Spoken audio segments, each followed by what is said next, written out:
Hi అండి అందరికీ. నిన్న మా చెట్టు మామిడికాయలన్నీ కూడా కోసాము.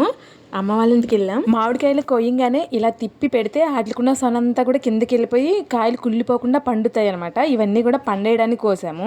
ఈ కాయలన్నీ కూడా చిన్న రసాలు, టేస్ట్ అయితే చాలా బాగుంటాయి పండిన తర్వాత. పచ్చడికి అయితే పని చేయవు, ఎందుకంటే ఇంకా అది లేత చెట్టు బాగా ముదిరితేనే ఆవకాయకి బాగుంటుందంట.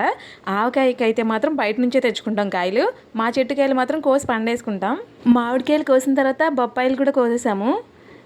బొప్పాయిలు కూడా చాలా స్వీట్గా ఉంటాయి. అసలు మామిడి చెట్లు కూడా 2 ఉన్నాయి. ఒకటి చిన్న చెట్టు, ఒకటైతే చాలా పెద్ద చెట్టు. ఆల్రెడీ పోయినసారి నేను ఫుల్ వీడియో పెట్టాను మామిడికాయలు కోసేది. ఆ చెట్టు కూడా చూపించాను మీకు. ఆవకాయ పట్టడానికని వచ్చి ఈ బొప్పాయిలు ఆ మామిడికాయలు కూడా కోసాము. ఇక్కడ ఆవకాయకి మామిడికాయలు కూడా ఆరబెట్టేసాం. మామిడి పండు నాకు ఇష్టం లేదు. ఇంత కష్టపడి మామిడికాయలు కోస్తే మామిడి పళ్ళు అంటే నాకు ఇష్టం ఉండదు అని చెప్పింది చిట్టి తల్లి. పచ్చి మామిడికాయ అయితే తింటది పులిపైనా సరే, బొప్పాయి మామిడి పండు కూడా అసలు తిందు.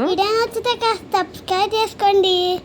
తినదు కదా అని చెప్పేసి అలా వదిలేను. బొప్పాయి కోసినప్పుడు కంపల్సరీగా చిన్న ముక్కైనా తినమ్మా అని బతిలాడితే తింటది. అమ్మ మాట కాదనకూడదని మా చిట్టి తల్లి చెప్పిందిగా. వీడియో నచ్చితే కాస్త సబ్స్క్రైబ్ చేసుకోండి.